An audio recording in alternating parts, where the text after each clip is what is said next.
against the number one team in the nation, going into their hostile territory, going into their stadium. What sort of things, as going through that tunnel, going onto that field, what's running through your mind that this is a game that has a lot of implications? I mean, you watch all week, and you watch TV, and you watch SportsCenter and some of the things, and everybody they ask, you have a 0% chance of winning. There was nobody that expected us to win that game, and that was the thing for me, was go out and have fun. I mean, go out and do what we do. We have a good game plan. Everybody's going to come out and fight. Everybody's going to come out and be pumped up for this game. 100,000 people, it's the number one team in the country.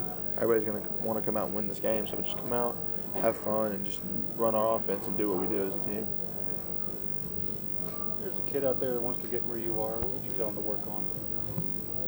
I mean, just if you're a high school football player right now and you're in my position, and you're in that position, just you have to work hard. I mean, it's been a long process from where I've been. I've done a lot of things. I've gone to a lot of camps, worked on it a lot. There's countless times in high school where you're out there in summer and you're running gassers, you're working out, you just got to be hungry. I mean, you got to put in extra time to be here. You got to do a lot of things to get to this position. But the biggest thing about me was I love playing this game, and I love everything about this game, and that was the biggest thing for me. It wasn't something that I had to make myself to do because of how much I love football.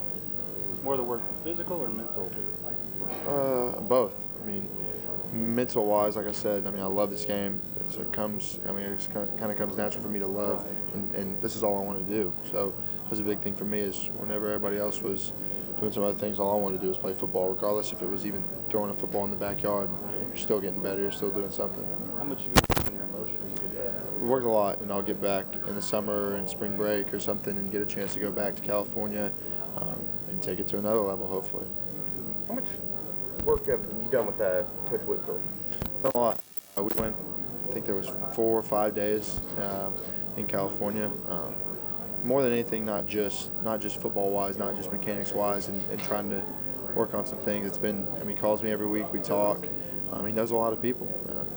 He knows what he's talking about. He's met a lot of people through the process. So for him to even call and say, well, I remember before the Bama game, we just had a talk just about being a warrior and about shocking the world. And I think he sent a tweet out or something and said that we talked about the week before that we were going to go out and shock the world, and it wasn't really anything that we took too serious at the time, but it turned out to be something that was pretty cool that he said that, and then things went the way they did. So as much as it is physically on the field with some stuff, it's mentally as well, and just talking and having somebody to talk to about football.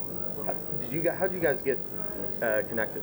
I heard he was one of the best in the country, so we went to his website, contacted him, got in touch with his people, and then said we wanted to come out. I don't think he didn't have a clue who I was at the time. I wasn't a starter. I was just a redshirt freshman quarterback, I guess, just trying to start, and just wanted to take another step, and felt like I could just go out and get better. Was that during the summer? It's during the summer, yeah. Did you guys ever, I guess Landry worked with him a little bit. Did you guys watch film of each other or anything like that? We watched film. I was there with Logan Thomas, so we would watch film together just on what we did that day, but we never really looked at anybody else that he had come in. I knew those guys. I knew Taj Boyd and Landry Jones had gone there the spring break before.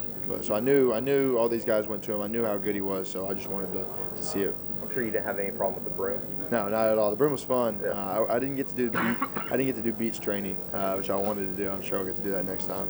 Because Oklahoma recruits San Antonio so heavily, did they recruit you at all?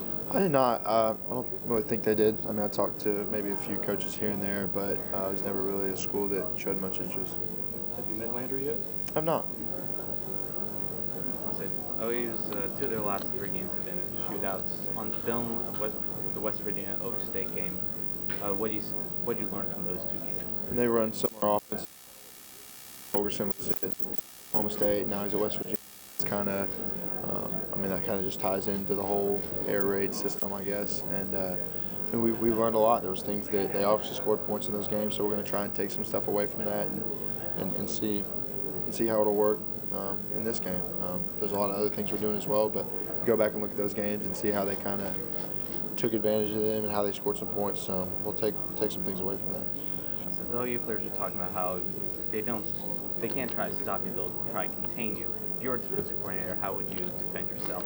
I don't know. I'm an offensive player. I'm an offensive guy first, so I don't really deal with the defensive side much. If you could change something about yourself to make you a better quarterback, what would you do? I probably want to be a little taller, but I mean, being short, being 6 foot, whatever it is, I mean, kind of makes me who I am. So it's just part of my game. So I'm fine with how I am. If you guys win, where does this team rank in A&M history? I mean, I think Coach Someone said 3 teams in A&M history have won 11 games, so it's a very elite group to be in for sure.